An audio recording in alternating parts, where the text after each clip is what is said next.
Qu'est-ce que vous pensez d'une personnalité comme Juan Branco? Juan Branco, c'est intéressant parce que Juan Branco, il est sur ma ligne révolutionnaire, quoi. Donc il a vraiment envie de faire péter parce que je pense que la France est un pays finalement assez conservateur. Et c'est pas pour rien que c'est en France qu'il y a eu une révolution d'un seul coup violente où on a coupé les têtes. Parce qu'en fait, un pays très conservateur, c'est comme les séismes, hein, ça se met en tension et ça lâche d'un coup. Et il y a un gros défoulement, une révolution. L'Angleterre, qui est finalement moins conservatrice, petit à petit, les nobles avaient lâché leur pouvoir, la révolution s'est faite en douceur, ils ont toujours une reine, ça ne sert pas à grand chose, mais ils n'ont pas coupé la tête. La France, elle avance par à coup. Et donc je prends Branco, s'il peut être ce déclic, moi j'applaudis demain. Nous, en fait, le média qu'on est en train de créer, parce que là on est en train de faire le deuxième micro-trottoir, c'est un média estampillé Ruche 26. Donc on soutient Juan Branco, donc, sa candidature, et on pense qu'il est possible de faire peuple, comme vous venez de le dire, en fait en unissant les forces, qu'elles soient de gauche ou qu'elles soient souverainistes, de droite. Et que en fait tout ce qui est clivage gauche-droite, c'est juste fait et alimenté pour nous diviser. C'est dépassé. Ça a marché à une époque, ça fonctionnait, c'était vraiment comme ça à une époque. Mais aussi, surtout, il y avait une majorité à l'Assemblée, on peut pas dire.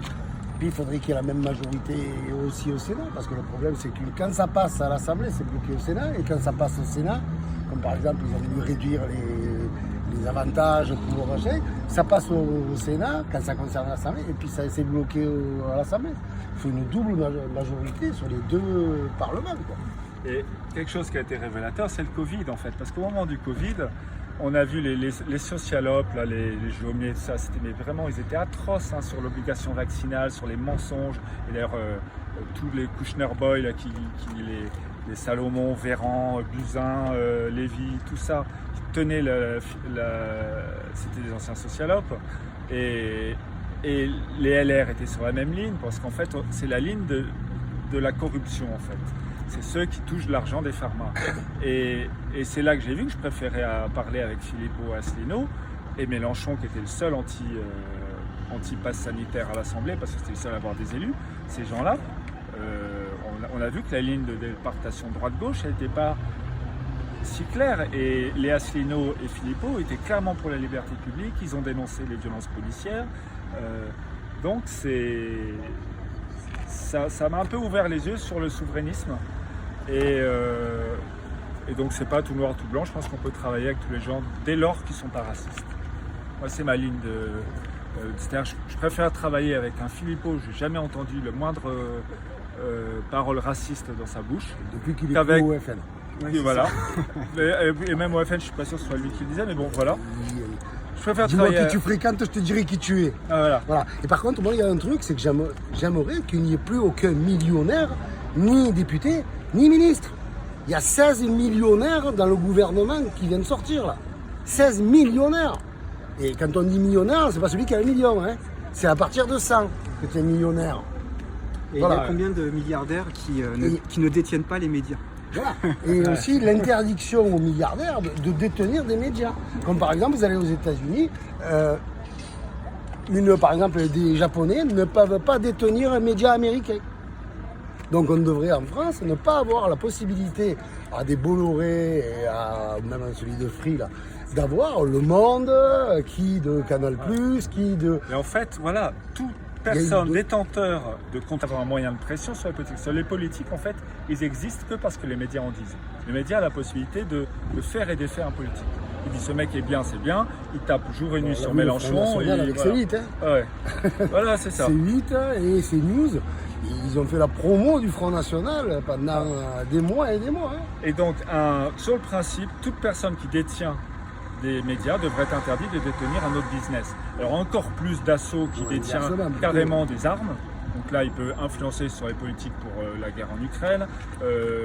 LCI, eux, c'est Bouygues, à mon avis, ils sont très intéressés sur la guerre en Ukraine. C'est des salopards. À mon avis, ils sont très intéressés par le contrat de reconstruction d'un pays dévasté. C'est des BTP. Lagardère, qui avait beaucoup de médias à l'époque, il était marchand d'armes aussi. Et puis les concessions de téléphone, pareil, elles dépendent de l'Arcom, elles dépendent l'autorité de régulation des télécoms. Enfin,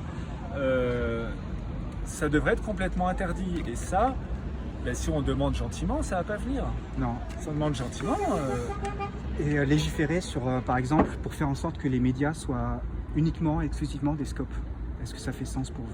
Ah oui, tout à fait. C'est la première chose à faire. C'est ce qu'ils étaient au départ, quasiment. Hein. Bon, même s'il y a eu quelques grands patrons qui ont ouvert à la base, parce qu'il fallait une capitale, il fallait un financement au départ. Ouais.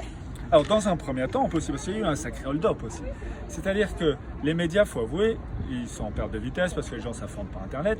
Donc, ils étaient en chute libre. Donc, les milliardaires les ont achetés pour une bouchée de pain, parce qu'ils étaient... Et à peine ils les ont achetés, ils ont accaparé tout ça pour une bouchée de pain. Il y a Macron qui allait, Valls qui avait déjà, et Hollande qui avait déjà en amont, voter des financements des médias, et je crois qu'on verse 3 ou 4 milliards par an à tous ces médias pour nous mentir. Il faut les supprimer.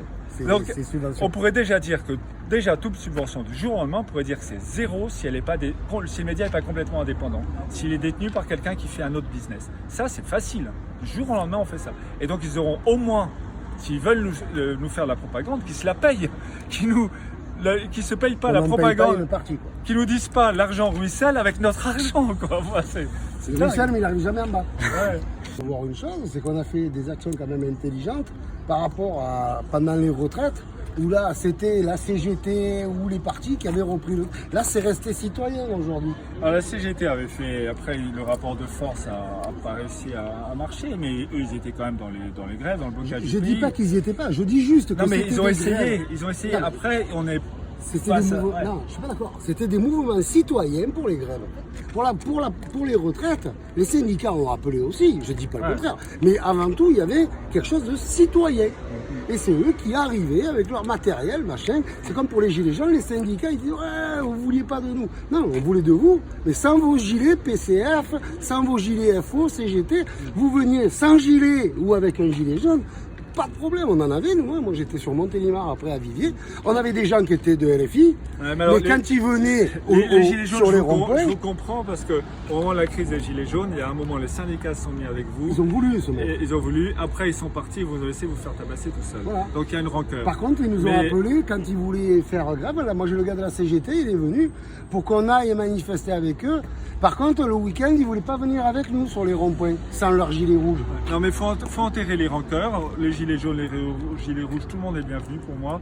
Et eux, ils sont très forts pour bloquer les entreprises. Nous, on peut faire des actions pour pouvoir bloquer les routes. Et il faut aller tous ensemble. Et puis, l'étape au-dessus, ce sera le programme de Juan Branco, fabriquer sa guillotine. Et d'après vous, est-ce que ça passera par les partis ou est-ce que ce sera en dehors des partis que réellement on arrivera à faire union? J'ose espérer que ça sera en dehors. Très honnêtement, parce que les partis, très honnêtement, j'y crois plus. En plus, comme je vous disais tout à l'heure, c'est des millionnaires, ceux qui vont être élus députés, les mecs, ils ont 200 ou 300 millions d'euros sur leur compte. Non, moi ce que je veux, c'est que ça soit représenté. Vous avez vu déjà un chômeur ou un smicard comme député? Pourtant, il y en a qui en ont tout à fait l'étoffe. Les ministres, je suis d'accord, les ministres qui viennent se faire dégager à juste titre, je crois qu'ils avaient 40 millions de patrimoine. Et même, non, plus de 100 millions à... Elisabeth Borne à l'éducation. Ouais. Qu'est-ce qu'elle y connaît en éducation? Prends une sociologue, prends des anciens profs, des anciens du rectorat. Ministre de l'économie, les députés insoumis, il y a une ouvrière agricole, il y a des infirmières. Il y en a quelques-uns, au Parti communiste aussi. Il y en a. Voilà, mais ce que je veux dire, c'est que par exemple, pourquoi, comme ministre de l'économie, on a un prix Nobel d'économie en France? Pourquoi tu nommes pas ces gens-là comme ministre? Pourquoi on doit demander des compétences dans leur ministère à chaque ministre? C'est comme si moi, demain, je vois un poste de mécano, j'y connais rien.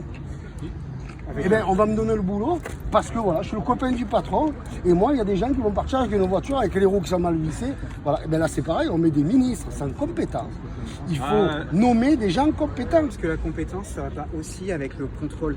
Parce que si on ne met pas de contre-pouvoir pour éviter ça, comme le mandat impératif est révocable, voilà. Après, on va faire des délits. Attention, on dit souvent RIC de façon générale, mais c'est celui qui est abrogatoire qu'il faut. Parce qu'il y a plusieurs, il y en a 4 ou 5 de RIC. Voilà, le RIC Carl. Pour moi, il n'y a quasiment qu'une seule vraie démocratie dans le monde, c'est la Suisse. Parce que quand ils veulent, il n'y a pas besoin, il n'y a pas un énorme seuil, ils peuvent appeler à voter. La Suisse, c'est vraiment